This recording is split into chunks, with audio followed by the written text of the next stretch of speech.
Tere!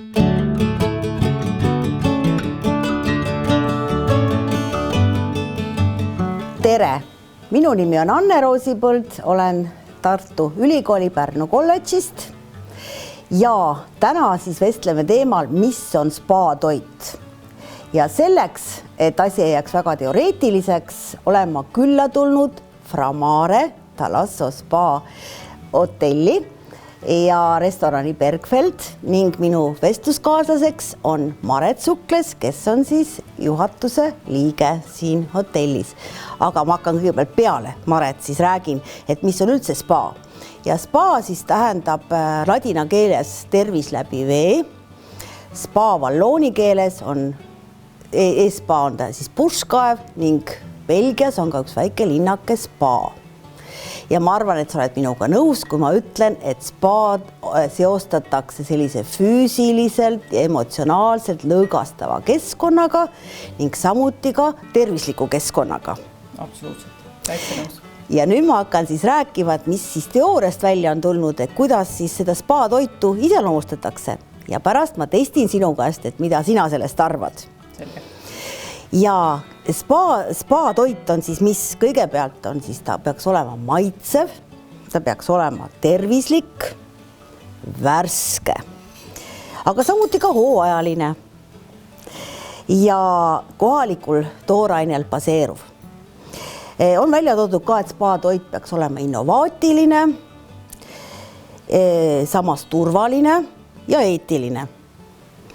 Ja seotub ka siis kohaliku rahvuskultuuriga.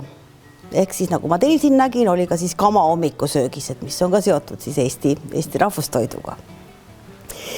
Seotub ka positiivse emotsioonidega, hea teenindusega ja seotud veega, et kuna me räägime, et tervis läbi vee on ju spa. Ja seotud ka sotsialiseerumisega, mälestustega lapsepõlvest ja hästi tähtis on siis peakokku ja arvamusliider.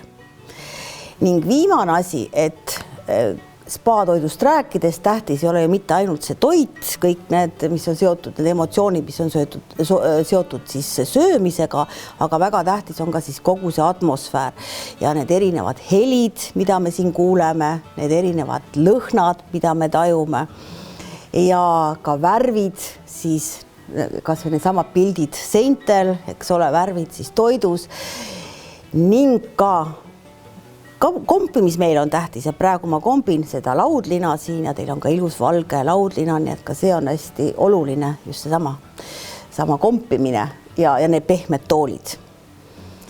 Aga nüüd, Maret, sina kui praktik, palun ütle, mida sa arvad sellest ja mida sa kinnitad ja mida uut sa juurde tooksid? Spaatoidu juurde, eks? Just. Siis no ma täiendaksin sind võib-olla värviküllusega, et nauditav peab olema ka taldrikul, et ma silm puhkab, et toit on tõesti mitmekülgne ja ka bufees väljapanek, et ta pakuks kõiki nagu öeldakse värvispektreid ja kindlasti lõhnaks hästi, nii nagu sa ütlesidki ja oleks tuju tõstev, et väga palju sõltub ju, ütleme, kas siis lõõgastuma tulles just sellest sinu meeleolu, et kuivõrd tuju tõstev on asi, et kas sulle see meeldib, ta peab olema nauditav, mitte ainult toit, vaid nii, nagu sa ütlesid, ka ümbrus. Nii et ma olen sinuga nõus, need asjad on kõik täiesti õigesti ära loetletud, et te olete tubli töö ära teinud.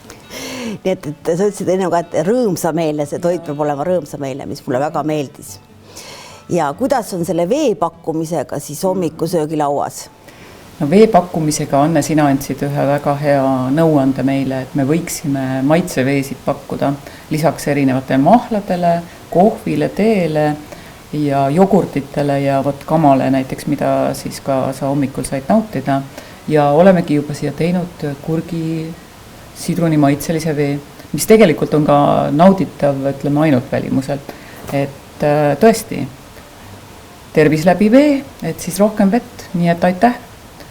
Palun suured tänud nipi eest. Aleksandr, sina kui peakokk, ütle, mis on kõige tähtsam selle spa toidu juures? Kõige tähtsam minu meelest on see toit oleks tervislik, väga maitsev ja kodu. Nagu kodus olla. Kodune. Kodune, jah. Ja kuidas on selle kohaliku toorainega?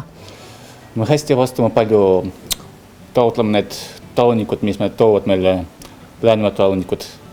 Erinevad köögiviljad, seened, marju. Muustikad, kõrvitsad. Kõik, mis nad toovad meil, siis me ostame ilusti ära ja siis kastame need. Mida mina täna õppisin? Õppisin seda, et tähtis on ise kogeda koha peal neid maitseid, neid aroome, seda ümbrust, paranda, mis annab veel lisaväärtust sellele spaatoidu nautimisele. Ja õppisin ka seda täna Mareti käest, et toit peab olema rõõmsameelne.